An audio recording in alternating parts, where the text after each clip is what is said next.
Hi everyone. Welcome to this Facebook Live session. My name is Michael Grose. I'm going to be talking about going back to school anxiety free. So before we start, I'd like to give a welcome to country. So I acknowledge the Wurundjeri Woi Wurrung people as the traditional custodians of the lands and the waterways in the area known as Moreland, and pay respect to elders past, present and emerging, as well as to all First Nations communities who significantly contribute to the life of the area. So thank you. Right, so anxiety, interesting topic. So let's have a chat about that. So one of the things we know is that going back to school is an anxiety inducing activity for many kids. So for lots of kids, going back to school, particularly after the COVID-19 experience, has been a good one. You know, particularly for those the extroverts, the kids who really enjoy school. It's been no dramas. And I've got a neighbour next door whose young daughter, the 11-year-old, just can't wait to go back to school. I was speaking to her earlier and she loves it, so there's not too many dramas there.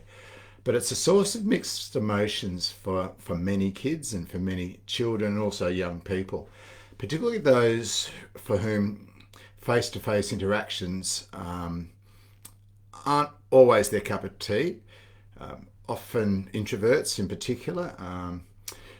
Those sorts of kids will appreciate quiet time and will have appreciated the break away from school, particularly because you've got to be emotionally switched on at school. So it can be hard work for many kids. That's why children often, when in February, they come home, they can be really tired. It's just not the physical aspect, but everything's new at the start of the year.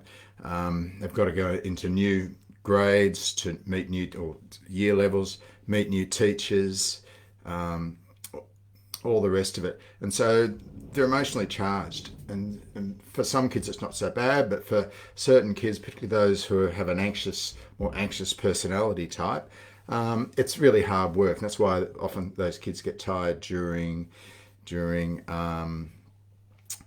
the February, after school. So that's what we're going to have a chat about today or tonight. So I'm Michael Grose. I'm from Parenting Ideas, and I'm the co-author of a book called Anxious Kids, How Children Can Turn Their Anxiety and Resilience, which I wrote, which was published last year with Dr. Jodie Richardson and myself. We both co-wrote it. We both of us experience anxiety, so we wrote it from a professional perspective, but also we know it from a personal perspective ourselves. Also, we both of us have children who are anxious as well. So, our sort of mission in many ways to demystify anxiety, and also to give parents and teachers the tools to help children and young people manage and minimize their anxiety. So kids who have anxiety or who are anxious can easily be overwhelmed. It can impact on their well-being, it impacts on their learning, and just impacts on their happiness. And in many ways, I call anxiety the common cold of mental illness. It's quite common. It doesn't necessarily lead to depression, but anxiety is feeling overly nervous or overly anxious about a coming event. It's essentially it. Depression is usually around looking at past events, but anxiousness and anxiety is a physical response we have in our body to a future event. Now, it's about arousal, so it's a very physiological thing. So if I step back a little bit and we look at it, back in the day when I was growing up, we didn't have such knowledge around anxiety. It was more about worrying, and I was known as the worrier. My mum used to say to me, "Stop worrying so much, you're a worrier." And she's right, I was a worrier. So there's a whole bunch of stuff coming up. I'd be predicting things which are coming up, think, oh, I'm not going to do good at that, or that's going to be hard. And I'd worry about it, and I'd ruminate, and I'd go over things. And problems would get bigger and bigger and bigger because I'd be ruminating. But also while that was happening, inside I had a physiological response. And a physiological response was my body, stuff was happening inside my body. I'd be getting charged up. I couldn't sit still. I'd be moving. And that's about arousal. In very difficult situations and circumstances, sometimes before a game of sport, which I usually love, but also sometimes it could make me very anxious, I'd actually get to the point of throwing up before a game. Not uncommon for sports people, I know, but that's a typical physiological response for anxiety and anxiousness. So that's an extreme, but what I'm trying to get across is that anxiety has always been there. We haven't quite recognized it. And in many ways, what we want to do is learn to live with it rather than to push it away. I often start my talks around anxiety and talk about anxiety as a fox. And why I say it's a fox is that I live in the Mornington Peninsula and we're surrounded by foxes. Can't kill those foxes, but you can outsmart them. So we do things such as put lights up out the front, sensor lights which keep them away. If you've got chooks, you'll make sure you've got big, you dig underneath the ground, make sure your fences go underground so they can't get under them. So you sort of outsmart them. So the foxes are still there, but you learn to manage it and minimize it, and you get on with things. And in many ways, that's what we talk about with anxiety. We want to sort of push it into the background, not try and cure it, but try to manage our state, manage ourselves, and push it into the background so that we can get on with it. What often happens when kids become anxious is that we let them avoid whatever it is that makes them feel anxious, or we can reassure them, and we can become anxious ourselves. So anxiety always loves company. So an anxious child a child who's anxious about school can very quickly make mum or dad anxious about school as well, and it's very much it's catching, and vice versa. We've got to be careful how we frame up the idea of what school is going to be like. For kids, if we are very anxious about it ourselves, the kids will pick up on those cues and they'll become anxious also. So anxiety loves company, as I like to say. So you need to be sort of careful about that. So let's have a look at, so that's a little bit of background about anxiety. And the approach I take and the approach I use is an approach called ACT, acceptance and commitment therapy. You accept that things make you anxious, but you commit to doing whatever it is that you want to do. I think there's two sorts of anxious people. There's what I call the warriors. And the warriors are the ones who sort of, they get all worried and head up about something, but they're high achievers and they'll push through. And the cost is often their mental health, particularly with kids. And there's the other group, which are worriers, and they worry so much that sometimes they freeze. They just, I'm not going to do it, and they would try and avoid it, which isn't good either.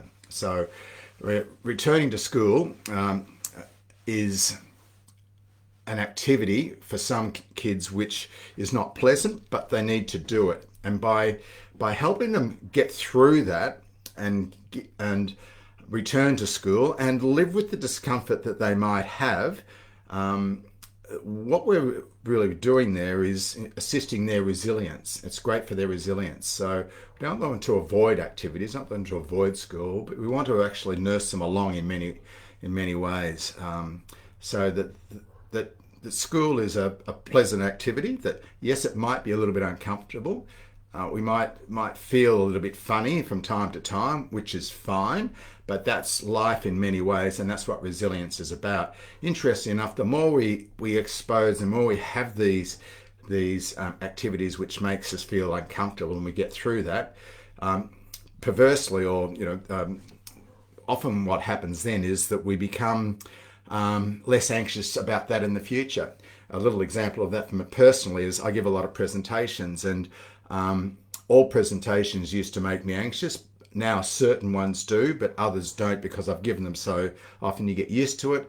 I know I can do it, so I don't really get anxious before those. So when kids, the more difficult situations that kids can conquer and deal with, even if you're a little bit funny about it and feel funny in the tummy about it, the better it is for them. Right, so let's have a look at how we can make the return to school and back to school pleasant for kids who've got anxiety or are anxious. So first thing, I think it's probably good, and I've talked about the notion of understanding a little bit about anxiety and anxiousness. Also, I think it's important to recognise that anxiety shows itself in kids in many different ways. It's very individual. It tends to show itself in three ways: through thinking, and thinking is about your thoughts. So when we verbalize our thoughts, that's what I call about thinking. So sometimes kids will say, "Oh, I'm not good enough. I can't do this. This is going to be really hard," and you can hear their thought processes going on. And sometimes they'll talk themselves out of or talk themselves into anxiety or into a worry. It's an interesting one. What do we do about that? We use a thing called thought distancing or thought noticing. There's two approaches you can do about the thinking. Firstly is you can challenge kids and go, "Is that right? Do you really think that you can't return to school or whatever it might be, but you really think that's true, that's going to be hard?" You can challenge it, and that's one way. There's another way you can challenge the thinking. When I might say challenge, I mean challenge in a nice sort of way. It's not, "Oh God, here she goes again." That doesn't help. But sometimes we can actually challenge that thinking and go, "Last time that you went back to school, it wasn't so hard. It only took you a few days," or whatever it might be. So you pop a few suggestions in there. And another one, which is a bit more sophisticated tool you can teach kids, which is what we call, which is thought distancing, where you distance yourself from your thoughts. And that's a cool tool to have. From an adult and older perspective, an example of that might be, an example of that might be where I have a thought and I say to myself, or let's say I'm no good at cooking. So if I say I'm no good at cooking, and then you actually say, "I just had a thought, I'm no good at cooking," and what that does, it just steps you back a bit. I notice I had a thought that I'm not much good at cooking, and it steps you back a little bit. So it takes the power away from the thought. So we do lots of fun things with kids. So if they've got negative thoughts, we actually get them to say it in a really stupid voice like that, and it just takes the power away. Or say it in a Darth Vader voice. So that's the notion of thought distancing, is distancing kids from thoughts. Kids, it's also shown physically. So some kids will have a funny tummy. Some kids will become very fidgety and can't sit still because that's all the arousal, because their anxiety is about arousal. It's all that arousal. I had a daughter who, and she still does, she gets very anxious and gets very angry when she gets anxious as well. She gets very fidgety, but also gets quite angry. And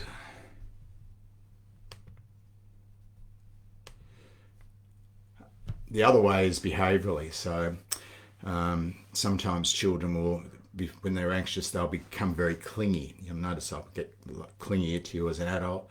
They might get very angry as well. Sometimes they just ask lots of questions. Schools will often know anxious kids because, or school nurse, when I go into a school, I'll ask the school nurse.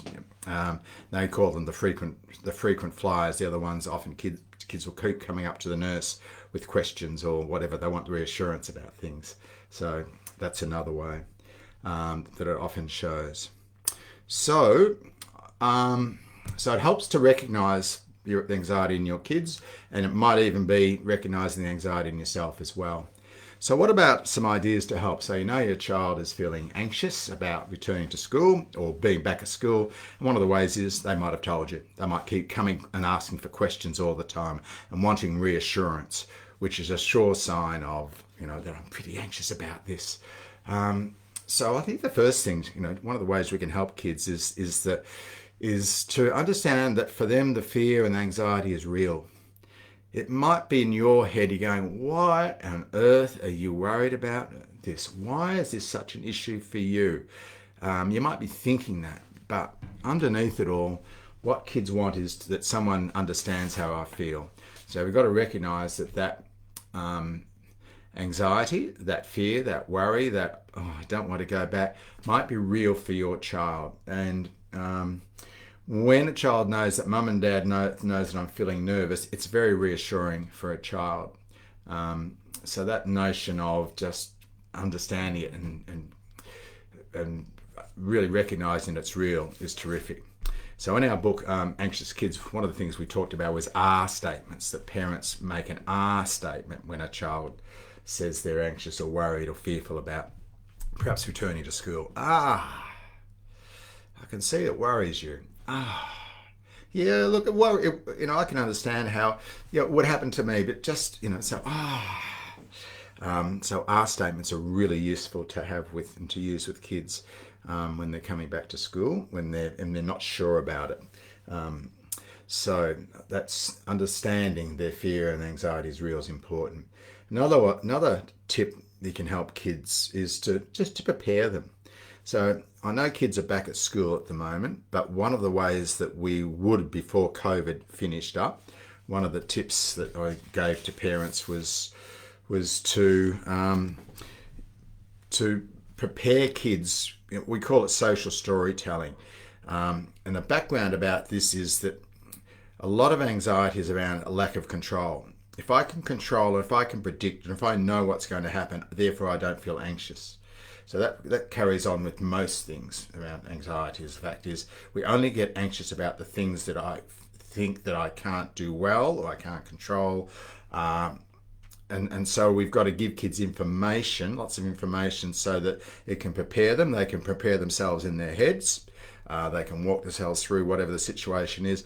And so there are no surprises. So anxious, those sorts of kids don't like surprises. So, preparing them, walking through social storytelling is basically, saying to the kids, when we go to school the first day back, here's what's going to happen. I'm going to walk you up to the school gate. And then I'm going to, pass you over to the teacher or whatever it is. Then I move away. I'm going to wave and all the rest of it. And so it's just preparing kids. So as much as you possibly can, give them the information that they need to be successful and to go through that day. And you probably know that if you've got an anxious child, because they're always asking you, who's picked me up at the end of the day? Give me lots, tell me what's happening today. So information, it can be wearing as a parent. It can be hard work because you'll have two kids exactly the same. You'll have another child who just wings it, walks through. I don't care. That's fine. You'll have another child who's got to have all that information.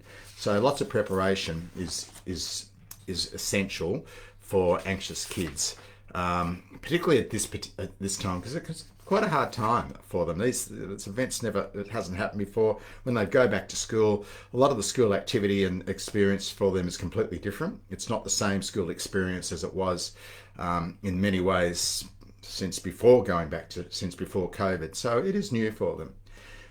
Going back to school also means that I think you've got to focus on reconnection. So pull back a little bit from the learning. So if there's a theme for this term 2, for example, at the end of term 2, I think the theme needs to be reconnection.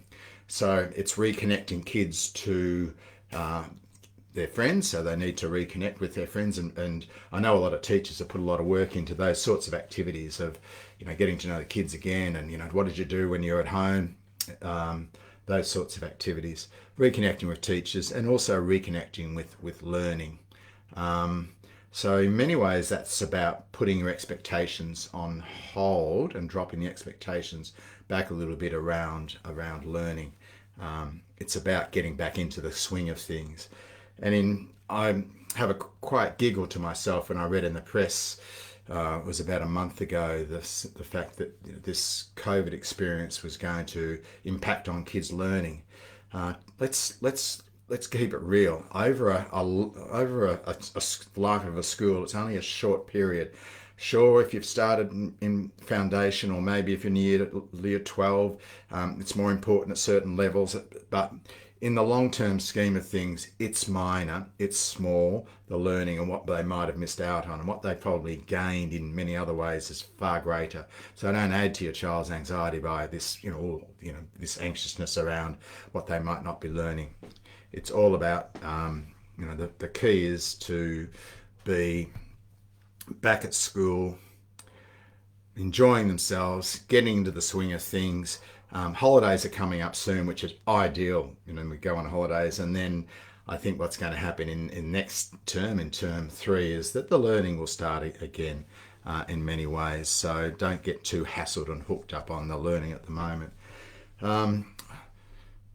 One of the beauties about, if there's a positive, and there's lots of positives about the COVID experience, and I think one of the positives about the COVID experience for us all is that we all got off a roundabout. Um, we stopped the whole roundabout of activity, whether you're an adult or whether you're kids, that we all took a breath and slowed down. And there's been a huge appreciation about that slowing down. When I talk to people, when I read in the, read the press, look at TV shows, or we talk about it, everyone seems to have an appreciation of the fact that, whew, isn't it interesting? Isn't it good? I've been able to reflect. I've been able to refresh. I've been able to, I've talked to dads who've had deeper conversations with their kids, for example. I talked to one dad, I said, I've had the best conversations I had with my kids that I've ever had, because we've just spent time together. So that depth of conversation has been an interesting one. You've also probably had the opportunity to learn a bit about your child as well, if you're at home as a parent. And doing some at-home schooling or remote learning or remote schooling. You may have learned a little bit more about your child, their learning style. You probably learn a little bit to relate to your kids. And also kids have had that opportunity to just chill out. So that opportunity just to get a bit bored, to find their siblings again and start to play with their siblings. And I noticed that now around where I live, there's so many kids riding around on bikes. It's stopped now that we've gone back to school, I've noticed. But in that period, there was kids wandering around and, sort of rediscovering the neighbourhood, so to speak. So many pluses for that. And one of the pluses is the fact that we just got off that roundabout for a while. And I think we need to not race back into that roundabout for a while. I think that just adjust slowly. Take your time. If everything starts bangs 24/7 again, those kids who find it difficult, who use a lot of emotional energy going back to school, they're going to struggle. They certainly will. So maybe you suggest that you do a little audit, what I call an audit of the activities that your kids are doing, and is it necessary to go back full bore on all those activities? Make sure that your child has some time at home for themselves. Make sure that they have some a activity which they really enjoy. And one of the great mental health messages, and we put in our book, the Anxious Kids book, is the notion of play, how important play is for kids' development, but also for their mental health.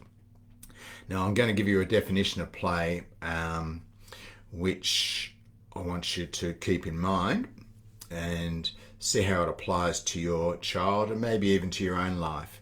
Because what we do know is if there's no play, then the opposite of play is depression, and that's a pretty awful thing to say. But we need to have something in our lives which gives us joy, and kids need something every day in their lives which gives them some joy. And there's 3 F's for play. The first F is that and this is an important one, and it relates in many ways to overscheduled kids. The first F is that it needs to be freely chosen. So the kids will freely choose to do this themselves. I love playing outside. I love this hobby. I love this sport. I love collecting things, whatever that may be. If it's freely chosen and they enjoy it, that's the first F. It's not something imposed on them. I've got to go to music lessons, or I've got to do something else because that's what my parents want. It's something that they choose. The second is that they get lost in it. It's about flow. So they enjoy it so much that that they absolutely get lost in it, and you've got to sort of call them in. Come on, come in and have your dinner. No, I don't want to do that. I'm really enjoying this. So that's the second F. And the third F, I've forgotten. How's that? So it's free, it has flow, and I can't remember the other F. whipped out of my head, but that's okay. The first two F's are really important as well. So some sort of advice there is don't get back on the roundabout too quickly. I've got another piece of advice as well, is take care of yourself as a parent.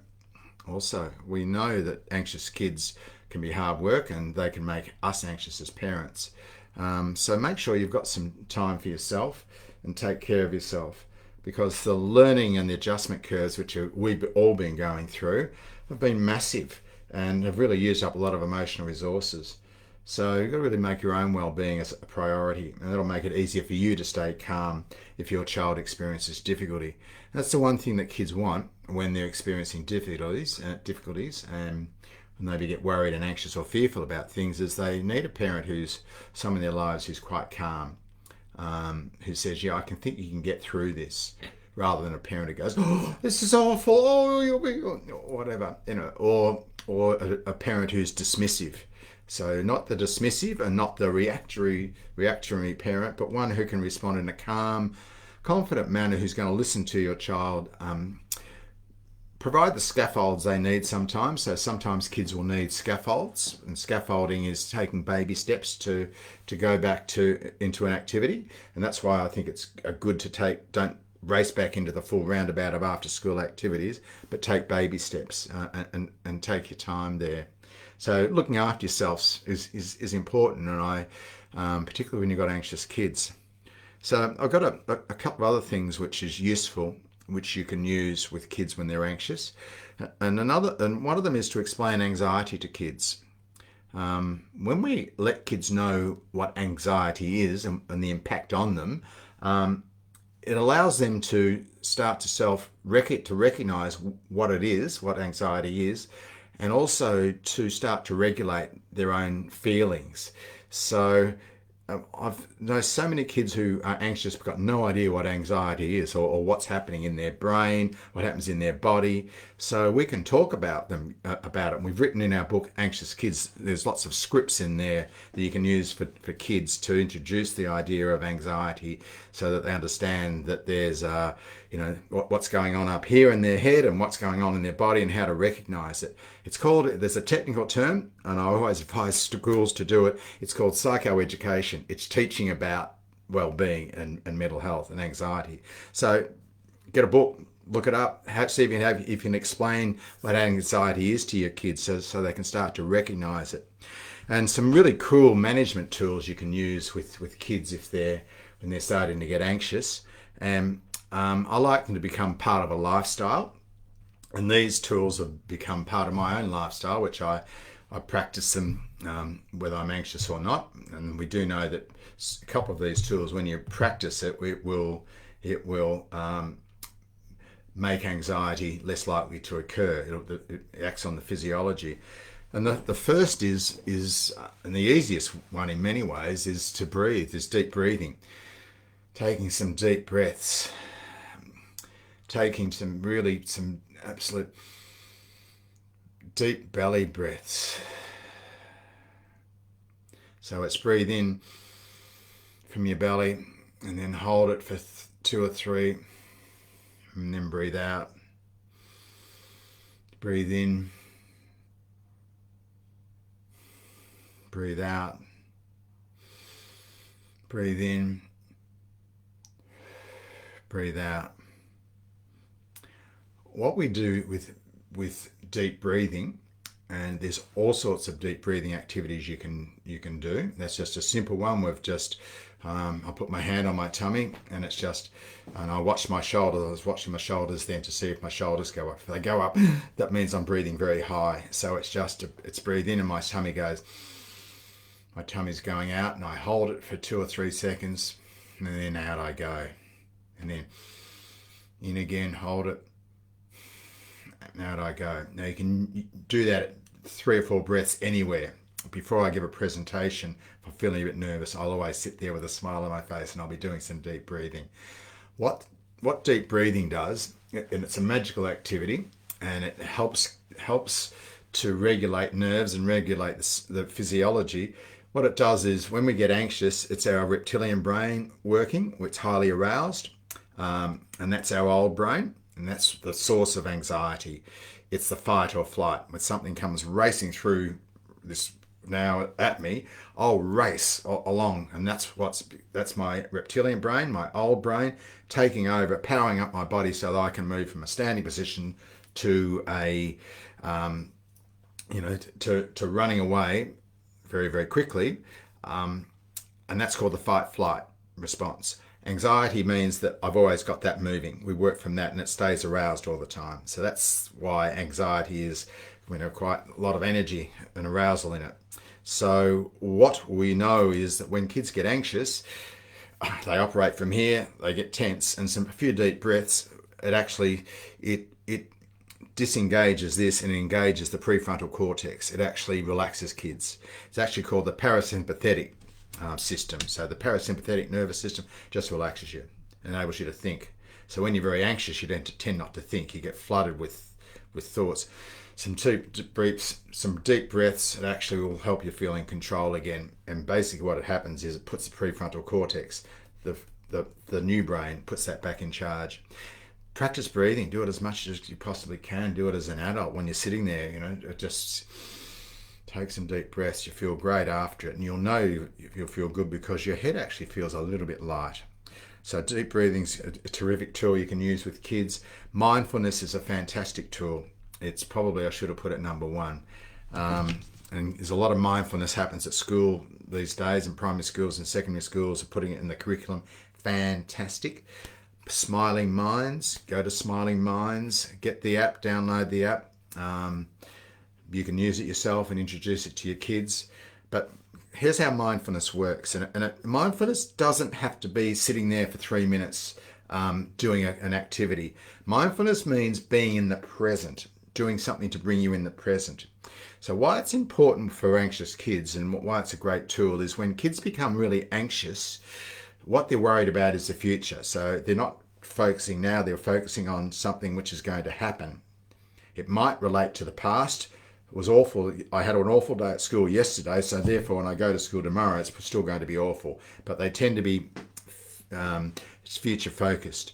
So, and that's what worrying is. It's always future focused, worrying about the future. So to shut down those worrying thoughts and to shut down the chatter which happens up there, a mindfulness activity is a great way, or mindfulness is a great way to bring kids back into the present. And my favourite activity, and a simple way you can introduce it to kids, and I can do this to you now, is actually you say to a child, and you come into the present through your senses. So a way of doing that, and you can sort of do that with me now, is actually stand still, center yourself, take some breaths. Now I say to a child when they've done that, tell me 5 things you see. Light, camera, computer, speaker, paper. Great. Tell me 4 things you hear. Bird, car, whinging brother. You're breathing. Now tell me 3 things you feel. Not emotions, but 3 things you feel. Feet and shoes, sweat, breath. Okay, and then you can keep going. What we do with kids is actually you're using the senses to bring them back into the present. Now, there's lots of little mindfulness activities.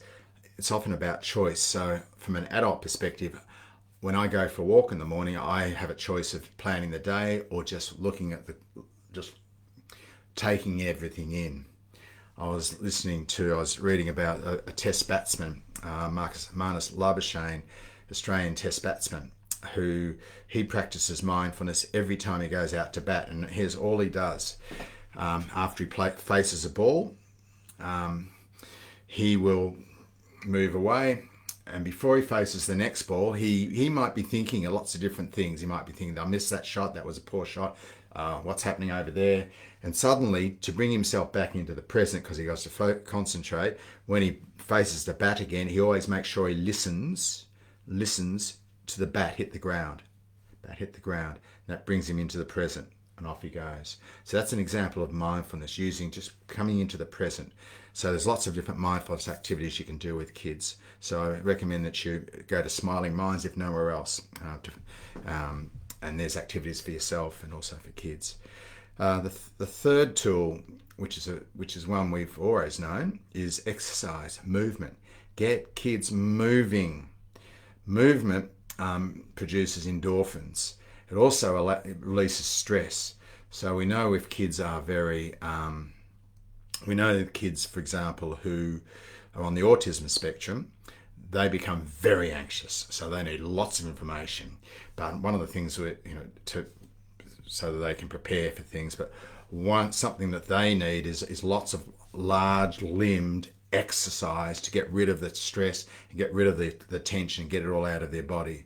So exercise is important. So if you've got a child who's feeling pretty stressed out, make sure that they're going for a run, make sure they're moving around. Maybe they walk to school and ride a bike around, whatever that is. But plenty of exercises, not just good for physical health, but good for mental health, but good for anxiety and releasing anxiety. One of the things I try and do with kids is to help them recognize when they're starting to get anxious, what can you do to minimize those feelings of anxiety? Oh, maybe I'll go for a run, maybe I'll ride my bike. Terrific. Not only does that take your mind off things, but it also releases all that tension and the stress. And it also helps kids exercise helps them to sleep as well. So we know often when kids are anxious, they don't sleep.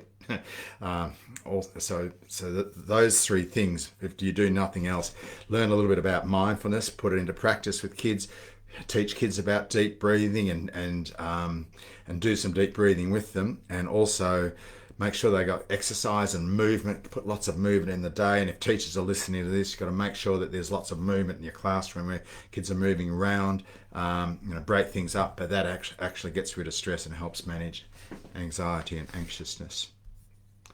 All right, so that's quite a few tools there and quite a bit we've talked about around anxiety. So I'm looking for any questions. I don't know if any questions or people have questions, and I'm looking for them here.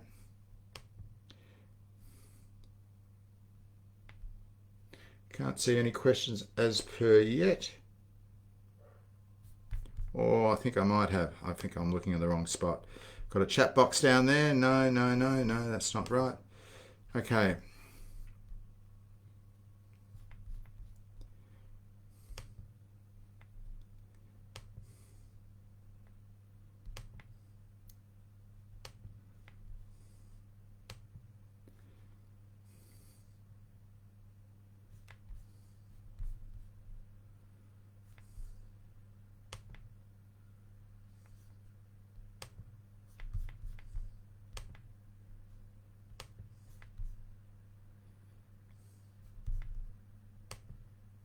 Haley asked a question. Good on you, Haley. Got one.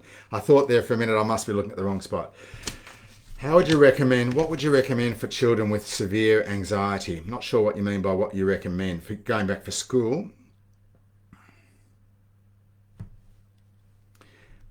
I'm hopefully if a child's got severe anxiety so Haley, hopefully if a child has got severe anxiety that he or she is on a program, is working with perhaps a psychologist, getting some professional help. And usually when we seek professional help, after about 4 weeks, if things aren't working well after 4 or 5 weeks, if anxiety is impacting on all areas of life, and if they're not doing the things that they normally do, then it's time to, and despite everything else you might have done, it's time to get some assistance with your child. So I'd be hoping if anxiety continues and it becomes a disorder, and we haven't really talked about disorders, but 1 in 14 children up to the age of 15 will have an anxiety disorder at some time. An anxiety disorder is often treated through different forms of behavioural therapy or ACT, and sometimes as medication is included as well. And I've got no truck with medication. And what the medication usually is, it enables kids to be less anxious while other strategies are put into place. And as soon as the other strategies are starting to work, and then the medication can be sort of cut back a bit. So I know a lot of people, have anti-medication, but in some circumstances, it's the only way some people will function.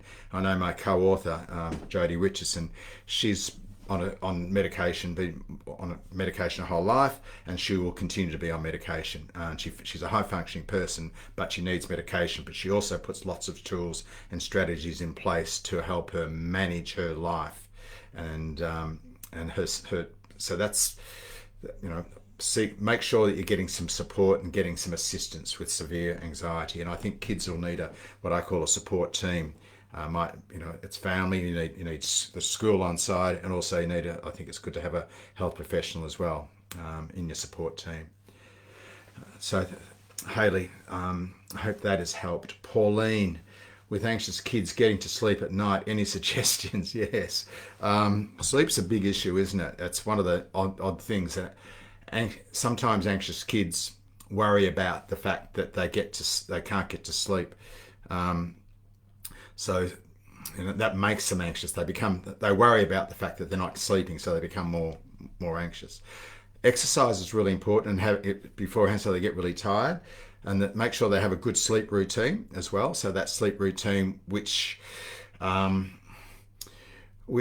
helps them set them up to go to sleep. So a sleep routine starts about 45 minutes beforehand. It signals to them that sleep's coming along. It signals to their body clock, and so it's many ways it's working with their body clock. And it might be they're going to clean your teeth, calm yourself down, no screens, no caffeinated drinks. If you really are into sleep, you shouldn't be eating 3 hours before you go to sleep. So that's impractical in many ways, because kids will often eat at 6 and they go to bed at 8 o'clock, and so that doesn't always work. But have a good routine. Make sure the bedroom that they're sleeping in is also very much what I call like a cave. So it's got to be cave-like, and make sure kids don't do any schoolwork in it, because if they do schoolwork in there particularly on their bed, so it's all right if it's on a desk, but they do schoolwork on their bed, they'll start to relate the bed to work, and they'll start to worry about that as well. So there's a fair bit to learn around sleep hygiene. We don't know a lot about it, but we're getting better at it. We're certainly getting better at it. And I know I was sleep deprived for a long time, but I've actually worked out ways that I get a good night's sleep by a lot of things. One of the things I do as a adult, I have a sauna 3 nights a week, and that does wonders for me, and that sets me up for sleep. So there's lots of different ways we've got to set our kids up for sleep. I also don't work in my room. Room's only for, the bed's only for 2 things. One of them sleep. So sleep hygiene, have a look at that. Thanks, Pauline.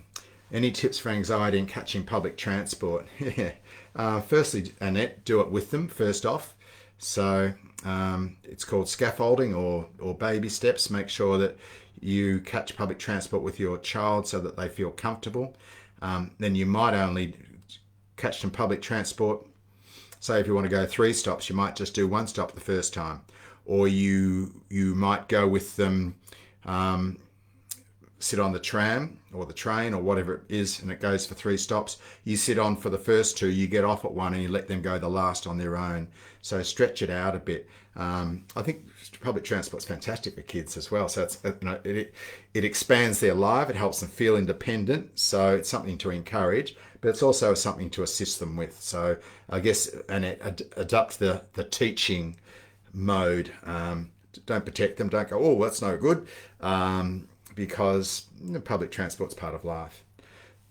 Good question. Sandra, does a sore stomach present as anxiety? Yes, it does. It was interesting. We actually put it in anxious kids. One of the children's hospitals, and I can't quite remember which one it is, have found that a lot of children who were presenting with a sore stomach was actually anxiety. So yes, it can. It also, I'm not a doctor, so a sore stomach might be something else, but it often can present as anxiety as well. So that's a good question. Belinda has asked, thank you, this has been so helpful. Thank you, Belinda, I love your comment. Rebecca, often kids will talk about sore tummies and headaches rather than specific worries. Hey, good point. Try them to, and it's a hard one. How can you, what is it that's worrying you? What is it that's bugging you? Sometimes kids don't know.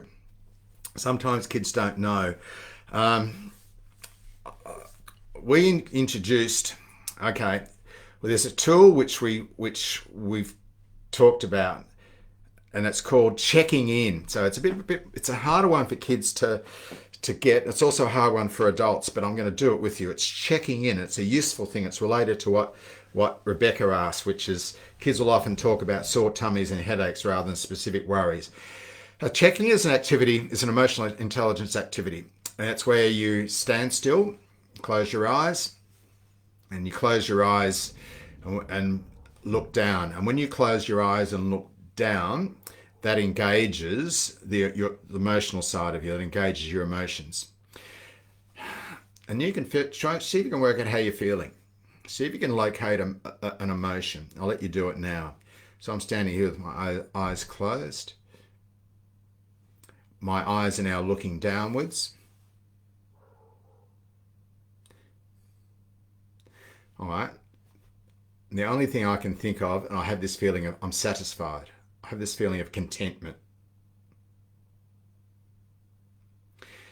And then the next question I ask myself is, why am I content? And then rationally, as a rational person, I'm thinking of things like, I'm content because I'm enjoying this activity. I've got something really cool tomorrow I'm looking forward to, and I'm looking forward to watching something on the telly soon. There's a few reasons. Okay, so let's go back to that. It's called checking in. And if you can help kids to just check in, locate an emotion, they might say sad or funny or whatever their language might be, then ask them, what makes you feel that? They may say, I don't know. But they may also say, oh, it's Johnny did something to, or I hate the way that. They may start to do that. So, it's hard sometimes to get specific with kids. One trick I often use with boys in particular is often boys will respond to think language rather than feeling language. So it might be, what happened today? Not how you're feeling, how you're thinking. Oh, awful. Why? What happened? Oh, well, Johnny did such and such, and I hate the fact that, right, that's what it is. So sometimes by asking questions, we can sort of pry kids open. Sarah, we've been going quite a while here. Sarah's asked a question. Oh, 2 questions. My son starts crying before going to school, saying that I'm tired, but he is not like that. He goes to school mostly with a smile on his face. All right, I guess this is, so Sarah's, I'll read that again slowly. He's not like, my son starts crying before going to school, saying that I'm tired, but he is not like that he goes to school mostly with a smile on his face. All right, I guess kids often will say things. I'm not saying this is the case, Sarah, but kids will often say things which will press our buttons and make us feel a bit guilty or whatever that is. So if he says he's tired and you know that there's no good reason for he's tired, then maybe it's just okay, that's all right, sweetheart, you'll be fine. I guess don't give it too much truck. And sometimes kids will try those things out. You know what? Even if he is a bit tired, he still should be able to get through the day. We all get tired, and we should still be able to get through the day. So I guess I call it that calm, nonchalant approach. Just, okay, sweetheart. Because I'm sure he wouldn't say that to his teacher. And if he said that to his teacher, the teacher said, I'm tired, the teacher would probably say, maybe go to bed earlier tonight, or that's no good. Okay, let's move on. So I think that's almost that approach to take there. All right, I think I'll take one more question, and then we might finish up, and I will come back in a day or two and have a look and see if there's any more questions, and I'll answer those questions. Just wait for 30 seconds to see if someone else has a question. Thank you, Rebecca, for that. Super helpful. Thanks, Haley. And thank you, Sandra, for the positive comments. Look, we will finish off. I guess what we've just tried to do is, if I go back and start, we talked about the fox. Anxiety is a bit like a fox. We've got to outsmart it. And what we want our kids to do is to get on with life, not become overwhelmed by it. Learn to recognize it, learn to understand it, not be afraid of it, and start to manage and self-regulate. If it continues though, and if it's really impacting on their quality of life, kids do need professional support, just like we do as adults. So I encourage you there. If you have got doubts, first port of call is always the local GP, and state your worries, and your local GP might actually say, you know what, I think in this case it's not a disorder, but let's keep an eye on it. Or they might say, let's go and we'll recommend that you go to see a psychologist or a mental health professional. Even going to that step, it might just satisfy you as well. So I encourage that. Thanks, Pauline, for those positive comments, and Oleg. So with that, everyone, I'm going to bid you good night, and thanks for giving up your valuable time. And thanks to the library, the Moreland libraries, for putting on this seminar. It's been fantastic and terrific stuff. Lovely. Off you go. Have a good night.